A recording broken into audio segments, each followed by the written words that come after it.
La version courte de la vidéo d'aujourd'hui, c'est que ça y est, c'est la rentrée, que les vacances ont été longues et que je suis très heureux de te retrouver. Et pour couronner le tout, on a plein de nouveautés dont on va pouvoir parler. Et clairement, je te le dis d'entrée à quelques exceptions près, qu'on est très heureux d'avoir pour 2023, la tendance semble se confirmer pour les très grosses roues. À l'exception de quelques modèles, quand même, qui vont nous permettre d'espérer des roues qui feront pas plus de 35 kg, c'est vrai. Cela dit, il semble que les roues qu'on a connues jusque-là soient... c'est terminé quoi. Les 16S, les V8, les T3, tout ça c'est du passé. Enfin, elles existent encore. Mais je sais pas si elles seront suivies dans le même format, voilà. La bonne nouvelle, c'est qu'elles vont prendre de la valeur pour ceux qui veulent des petites roues pour débuter. D'un côté, on pourra les regretter, c'est vrai. Mais de l'autre, quand même, c'est beau. Le monde de la roue électrique regarde vers l'avant et les constructeurs continuent à innover. Est-ce qu'ils vont plus vite que la musique? C'est très sûrement une question qu'on peut se poser. Mais qu'est-ce que tu veux? On peut pas non plus leur reprocher d'être à l'image de notre société. Tu sais, foncer tout droit, dans un mur et tête baissée pour pouvoir dire qu'ils avaient pas vu le danger arriver. Bref, maintenant pour la version plus longue et plus détaillée de la vidéo, reste avec moi et c'est reparti. Oui, je dis c'est reparti parce que les vacances ont été longues. Pour moi aussi. Youpi! Et salut à toi! Alors oui, c'est souvent comme ça, on décide de faire une pause, de partir en vacances et c'est exactement le moment que choisissent les fabricants pour annoncer toutes leurs nouveautés. La bonne nouvelle, c'est que comme j'avais délibérément choisi de faire une vraie pause, ça m'a évité de faire des vidéos un peu, tu sais, paraphrasiques sur des informations qu'on n'a pas encore. Une roue pour moi, c'est bien beau sur le papier. Mais on peut pas vraiment en dire grand chose tant qu'on l'a pas sous les pieds. Et du coup, moi, ce que je vais faire aujourd'hui, c'est plutôt un tour d'horizon des choses qu'on peut attendre de ces annonces, et prendre rendez-vous pour quand elles sortiront. Et des choses à attendre, il y en a un paquet, au vu de ce qui a été annoncé. D'abord, oui, je rentre direct dans le vif du sujet. Il y a la V13 de InMotion. InMotion nous a présenté une très belle roue. Je passe vite sur les spécifications techniques, 22 pouces, 4500 watts de moteur en nominal, 10 000 watts de moteur en pic, une vitesse maximum à vide de 143 km/h, et l'assurance que tout sera IPX6 pour ce qui est du moteur, IP67 pour ce qui est du pack batterie, un pack batterie qui sera à 3024 Wh. On a une hauteur des pédales personnalisable, l'inclinaison des pédales personnalisable, un smart BMS, un câblage plus épais, une redondance au niveau du capteur Hall et un poids de 50 kg à l'arrivée. Bon. À savoir si, comme la Sherman, je parle des 50 kg, oui, la Sherman, elle a fait franchir un cap d'une espèce de normalité aux roues de plus de 35 kg. Peut-être qu'un jour, ce sera normal d'avoir une roue de 50 kg. Pour ça, je sais pas. Oui, vraiment, on est jeune comme milieu, on peut pas préjuger de ce qui va arriver. Bref, j'en reviens à la V13. Si on écoute le discours marketing de InMotion, c'est absolument parfait, oui. Et c'est vrai que InMotion nous régale avec toutes ses options. Et avec ses finitions. Et avec ses précautions. Mais voilà. Sur le papier, InMotion nous a en effet montré qu'ils pouvaient être les meilleurs du marché. Et ils en sont pas si loin, aussi, dans la réalité. Mais il y a encore des choses qu'il faudra surveiller. À vouloir faire trop compliqué, on s'éloigne parfois un peu de notre sujet. On l'a vu avec la S20 il n'y a pas si longtemps que ça. Si on ajoute des sécurités, il faut qu'elles n'apportent pas des problèmes auxquels on n'avait pas pensé. Moi, ce que j'attends de leur part, encore, je suis désolé, c'est de la fiabilité. La V10, puis la V10F, la V11, la V12, HS et HT ont connu trop de problèmes pour qu'on puisse être satisfait. C'est bien de faire des roues avec plein de sécurité, mais si elles sont mal programmées, on finit par créer des problèmes plutôt que de les régler. Et puis, c'est beau de vouloir aller toujours plus vite. Mais il ne s'agit pas juste d'ajouter des watts pour ça, non. Tu sais, un engin, c'est un tout. Et la force de ce tout, elle est réduite à la force de sa pièce la plus faible. La fameuse chaîne qui a la force de son maillon le plus faible. Oui, on a ici un gros moteur, une belle batterie, on croise les doigts pour que le reste suive. On a bien vu il y a quelque temps que sur la V12, il y avait des composants qui étouffaient. Et fort du constat qu'on vient de faire avec cette V13, et qu'on va faire plus tard dans la vidéo avec les autres roues que je vais t'annoncer, c'est que clairement, oui, on peut dire qu'on a quitté les petites roues qui ont fait notre bonheur pendant des années. On prend clairement la direction quasiment complètement opposée. Mais à un moment, on peut juste prendre le temps et s'arrêter pour se demander jusqu'où ça va aller et ce que ça va nous apporter. Et la réponse que j'ai envie d'apporter, c'est à court terme, ça apportera pas grand-chose, c'est vrai. N'empêche que depuis l'origine des inventions, c'est la performance qui permet de questionner les objets et de repousser leurs limites. Et tout ça, ça permet aux utilisateurs comme toi, aux utilisateurs comme moi, aux utilisateurs lambda, de pouvoir rouler doucement, de pouvoir voler bas, en toute tranquillité. Oui, en repoussant les limites aux extrêmes, la marge d'erreur est plus grande pour ceux qui veulent voyager pépère et en toute tranquillité. Alors oui, cette course à la performance, de notre point de vue, ça n'a aucun sens. Mais le problème, c'est que dans notre milieu, il n'y a pas vraiment de séparation entre le monde de la performance et le monde normal, je dirais. Que les fabricants utilisent nos routes, nos corps, pour faire leurs essais. Alors que justement, tout ça devrait être fait en privé, sur des circuits, par des professionnels. Mais quand même, pour la V13, il faut leur rendre justice. Ce qu'ils ont fait grandement progresser notre activité. Et d'ailleurs, il faut annoncer aussi que cette année, InMotion a refusé d'envoyer des prototypes à des bêta-testeurs. Non. A priori, la roue qui arrivera, je sais pas quand, elle sera prête pour rouler. Et ça, je dois dire que c'est une belle avancée. Enfin voilà, je clôt ce chapitre qui était long, mais qui, tu l'auras bien compris, est valable pour la roue dont on a parlé, et va être valable aussi pour les roues dont on va parler maintenant. Parce que oui, après, de son côté, Vétéran, lui aussi, a annoncé un monstre suspendu qui plus est, une concurrente directe de la V13 je dirais, une roue dont il faut bien avouer qu'elle était très attendue. Après la Sherman qui était un best-seller absolu qui a surpris tout le monde dans la communauté, puis après sa successrice, la Sherman Max, qui vole tranquillement dans son sillon, on attend impatiemment maintenant que Vétéran nous prouve qu'il est vraiment un fabricant sur lequel on peut compter. Parce que, pour le moment, il faut dire ce qui est, pour Vétéran c'est un coup dans le mille, la Sherman et la Sherman Max, et un autre coup, la Abrams, complètement à côté. Et pour le moment, on ne sait pas, pour dire vrai, si c'est la Sherman qui a un accident positif de parcours, un miracle je dirais, dans une chaîne un peu médiocre, ou si c'est la Abrams qui est un peu une épine dans le pied d'un fabricant de talent, qui a un peu révolutionné la manière dont les roues sont designées, mais qui finalement n'a pas su convertir l'essai. Bref, cette nouvelle Sherman S devrait nous donner des réponses et faire pencher la balance d'un côté ou de l'autre.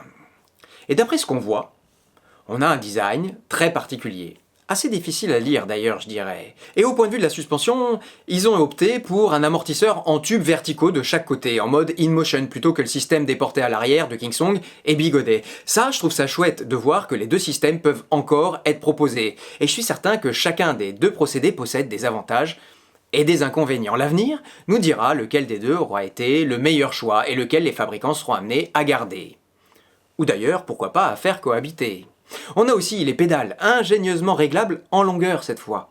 Oui, pour les petits et les grands pieds. Et sinon, je pense qu'on en saura très bientôt plus sur la bestiole. Donc restons attentifs, mais pensons pas trop de temps non plus à nous attarder et à tergiverser. Chez Kingsong maintenant, rien. Ouais. Là, la S22, elle va sûrement laisser des traces. On se souvient qu'il y a plus d'un an maintenant, elle avait été annoncée comme l'aigle royal. Et puis, elle s'est transformée en phénix. Et puis le phénix, il a continué à avoir des boulets aux pieds. Bon, ils ont encore des problèmes à régler. Tant mieux s'ils y arrivent. Ça aurait pu être une super roue. Moi, j'ai roulé avec tout l'été. Je me suis bien amusé. Mais pour une utilisation très précise dans mon cas. Voilà. Mais je pense que tous ceux qui sont là et qui en ont une pourront témoigner qu'ils en sont heureux. Vraiment, la S22, ça aurait pu être la roue de l'année. Et, comment dire, c'est peut-être la roue de l'année dans l'allégorie qu'elle représente, c'est-à-dire des roues un peu ratées. Oui. Beaucoup trop compliqué. C'est pour ça que plus haut, je disais que c'est bien de mettre des sécurités, mais il faut savoir les gérer. Bref, c'est pas ça notre sujet. Par contre, chez Kingsong toujours, mon petit doigt et dans l'oreillette m'a dit que on pourrait entendre parler d'eux bientôt pour des modèles qu'on attendait depuis longtemps. Mais pour le moment, rien. Donc, on continue d'avancer. Et maintenant, oui, on passe chez Bigodet, parce que Bigodet est resté fidèle à ce qu'il est. On n'a pas eu une annonce, ni deux, ni trois, mais 4 roues annoncées cet été. Et d'ailleurs, il y en a une qui est déjà arrivée, et les autres devraient pas tarder. Je commence par un monstre. Un monstre au-delà des monstres. La Master était pas assez, alors ils se sont lancés dans l'aventure folle d'une Master Pro. avec 4800 Wh de batterie. Celle-là, je peux te dire, je lorgne clairement dessus pour enfin pouvoir relier Paris à la mer en une seule charge. Et cette fois, j'espère bien que je tomberai pas en rade à 15 km de l'arrivée. On verra bien. Ce sera un peu le défi de l'année, alors je t'invite à t'abonner pour le suivre de plus près. Oui, bah c'est le moment de te dire de t'abonner. Bon, pourquoi pas. Allez, cette Master Pro, elle sera aussi déclinée en Master X, avec celle-là seulement 3600 Wh de batterie. Une roue qui enterre, selon moi, et définitivement, la EX20S dont on avait parlé il n'y a pas si longtemps que ça. Oui, et celle-là, elle a plus aucune raison d'exister maintenant. C'est un peu comme l'Airo avant elle, plus aucune raison d'exister alors qu'elle avait pas mal de choses à proposer. Encore une fois, Bigonet nous montre que son plus gros rival, c'est lui-même en vérité. Ensuite, à l'autre bout du spectre, oui parce que la Master Pro ce sera une énorme roue et tout en bas de la ligne, eh ben, dans une niche de la niche de la niche, Bigod renouvelle sa M10 III par la M10 IV, une petite roue de 10 pouces pour... Et d'ailleurs, au niveau de la M10 IV, bon, les goûts et les couleurs, mais est-ce que tu vois pas un mignon, toi, là? Je trouve ça plutôt sympa, oui. On revient à l'assistant personnel, tu sais, le petit robot. On a oublié que c'est des trucs magiques qu'on a sous les pieds. Et lui mettre un œil comme ça, un peu identifiable, un peu personnalisable, qui lui donne clairement de la personnalité, je trouve que ça remet l'église au milieu du village. Ça remet la roue sous nos pieds comme un objet fabuleux pour se déplacer. Bref, moi, cette M10 IV, j'y vois pas tellement plus d'intérêt que j'en voyais dans la M10 III. En plus, elle a toujours pas de trolley. Mais bon, on va dire que pour aller acheter son pain, si t'habites au 5e sans ascenseur, pourquoi pas. Et puis donc, enfin, chez Bigodet, il y a la T4, qui succède à la T3. Et oui. Et la T4, il faut bien le dire, c'est la 16 pouces suspendue que tout le monde attendait. Une mini-master qui va faire tourner beaucoup de têtes et dont on va très certainement très vite reparler. Du coup, encore une fois, je m'attarde pas sur le sujet. Juste, ils ont pris une RS et ils lui ont mis une suspension. Ils ont pris une V12 achetée, ils lui ont mis une suspension. On verra ce que ça donnera quand on ira rouler. Maintenant, pour que la gamme Bigod soit franchement accomplie, maintenant qu'ils ont réussi à faire un design simple et adaptable à tous leurs modèles, quelles qu'en soient les spécifications et la taille, on se demande qu'est-ce qu'ils vont bien pouvoir sortir. Eh ben moi, j'attends très personnellement la MCM 6. Mais sinon, qu'est-ce qu'ils vont bien pouvoir nous pondre encore? J'ai presque envie de dire, puisque maintenant ils ont une gamme complète, quelle roue est-ce qu'ils vont bien vouloir ou pouvoir enterrer chez eux? Quelle balle ils vont bien pouvoir se mettre dans le pied? Non, trêve de rigolade, quand même, il y a un truc que je voudrais dire. C'est que je me moque souvent de Bigodet, mais on voit aussi qu'il y a du répondant. Que oui, ils sont plus un laboratoire de recherche qui vend ses expérimentations, mais bon, on doit bien leur accorder un brin de remerciement, en toute sincérité. Oui, tout n'est pas parfait, mais quand on regarde, leur gamme, elle commence à avoir une sacrée gueule, on dirait. Et puisque j'en suis à féliciter, c'est vrai, les fabricants, quels qu'ils soient, hein, même si Kingsong a des problèmes, même si InMotion nous promet des choses et puis parfois les tient pas, je voudrais dire quelque chose.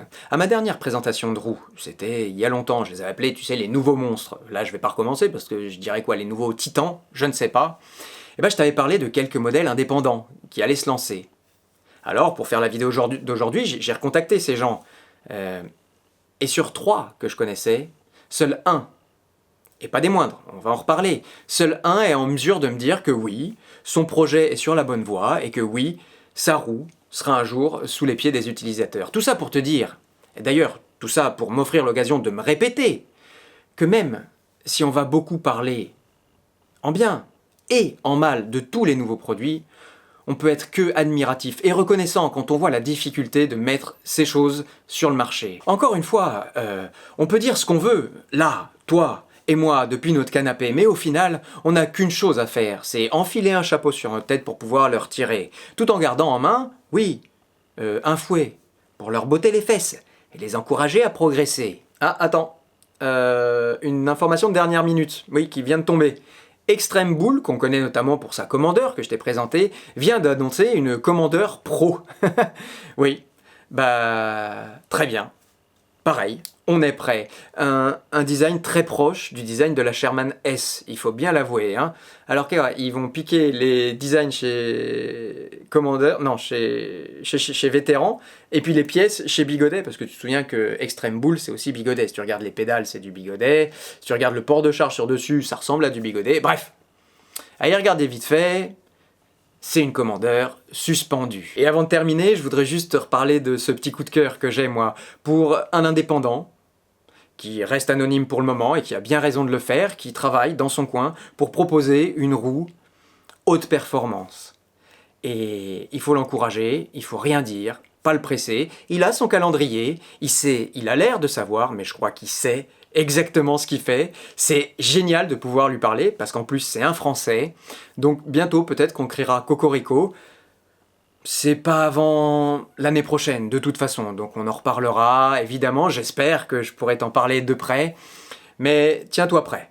Voilà, c'est tout ce que j'ai à dire, c'est juste du teasing, ça sert pas à grand-chose, mais ça sert pas à grand-chose, sauf à dire que... Bah si, quand même, d'abord, moi, j'étais triste, tu vois, je fais une petite parenthèse et après je passerai à la conclusion, mais quand j'ai appelé les gens, j'ai contacté les gens et qui m'ont dit les uns après les autres « Ah ouais, mais non, nous ça a été compliqué, on n'a pas eu assez de financement » ou alors « Ah, c'était compliqué, ceci, cela ». Et que j'ai essayé d'appeler cette personne pour avoir des nouvelles, il n'a pas répondu. Puis, ah mince, il ne me répond pas, ça veut dire que c'est terminé. J'ai insisté, oui, c'est un peu... Je sais, insister parfois au point d'être loup, mais non, en fait, c'est qu'il est dans son atelier et que ça capte pas. Voilà, et quand il m'a dit ça, je me suis dit « Ah, ça c'est chouette !» Et donc on a beaucoup parlé, il a continué à m'exposer le point où il en est, et je fais pas tellement plus long parce que ça sert à rien de parler dans le vide, mais voilà. Peut-être que l'année prochaine, on aura une roue 100% française. Évidemment, c'est jamais 100%, mais on tend vers. Voilà. Je m'arrête là, j'ai largement assez parlé, mais c'était pour fêter la rentrée. Je voudrais juste conclure, quand même, en observant tout ce dont on a parlé. Est-ce que toutes ces annonces peuvent nous faire patienter si on veut acheter une roue, dans les mois à venir? Tu sais, la fameuse théorie que c'est la prochaine roue la meilleure, et qu'il vaut mieux patienter. Est-ce que la prochaine sera la meilleure? Et en vérité, je peux me tromper, attention, prends pas ce que je dis pour monnaie... Comment on dit? Pour monnaie courante? C'est ça? Bref, je peux me tromper, mais j'ai l'impression que les roues de 2023, on les a déjà sous les pieds. À part la T4, qui va pas tarder à arriver. Oui, on voit bien qu'il y a des partis pris qui sont forts, des énormes roues. Mais est-ce que vraiment c'est ça dont a besoin la communauté? Ça aussi, on va voir, comme je disais au début de la vidéo. Est-ce que les roues de 58 kg vont devenir la nouvelle norme? On va voir si l'offre va croiser la demande. Et une dernière chose à observer avant de se quitter, c'est que tous les modèles dont on a parlé, à l'exception de la M10 IV, qui est un cas très particulier, eh ben elles sont suspendues. Ça donne quand même des indications sur la tendance du marché. Alors c'est ça aussi qui fait qu'on a des roues plus lourdes, mais quand on voit que la T4 fait 30 kg alors que la V12... Alors attention, la T4 de Bigode, oui, on en reparlera évidemment, mais la T4 de Bigode fait 30 kg et la V12 en faisait 29, que la T4 a une suspension, évidemment la V12 elle est pleine comme un œuf, elle est étanche, elle a tout ce qu'il faut. Donc c'est très difficilement comparable, mais en vérité entre les deux... Enfin, moi, la suspension, ça y est, j'ai adhéré, on peut dire merci, tu sais, j'avais beaucoup décrié la S18 à son époque, juste je crois qu'elle avait pas... C'était un proto, je l'avais dit je crois d'ailleurs, c'est comme les premières personnes qui ont acheté un écran plasma, qui ont fait que c'est devenu une révolution les écrans plats.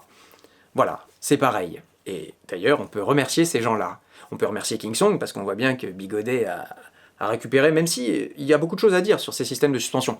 Voilà, je m'arrête là, je t'invite à t'abonner pour rester à mes côtés, parce que tout ça, c'est les sujets dont on va parler cette année. Allez. Et post-scriptum. Oui, alors tu l'auras remarqué, peut-être que dans cette vidéo que tu viens de regarder, j'ai un peu bafouillé, j'étais moins naturel qu'à l'accoutumée, mais qu'est-ce que tu veux? C'est la reprise, c'est la rentrée. La machine aussi, moi, ma machine, elle doit se relancer. Et évidemment, j'ai pas oublié le concours de l'été. Le remerciement, tu sais, pour les 10 000 abonnés.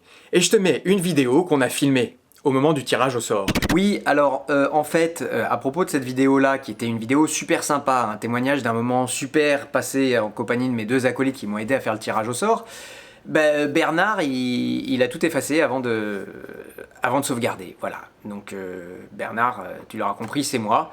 J'ai fait une erreur. J'en suis franchement désolé. En vrai, je suis le premier embêté parce que c'était vraiment un témoignage d'une belle soirée qu'on avait passée. Il y avait, je sais plus, 40 minutes de vidéo où on passait les lots en revue, on tirait les gens au sort. Mais voilà, c'est la rentrée. Voilà, la plus grosse erreur que j'ai faite aujourd'hui, c'est celle-là. J'ai voulu faire de la place sur... Bon bref, j'ai tout effacé. Désolé. Du coup, les noms des vainqueurs, je te les mets là, je te les mets sur le site bonheursurscène.com en page d'entrée. Et de toute façon, les vainqueurs, ils seront contactés en privé. Merci à tous ceux qui ont joué. Et bah, qui sait, peut-être qu'à 20 000, eh ben, on recommencera le jeu, non? Allez.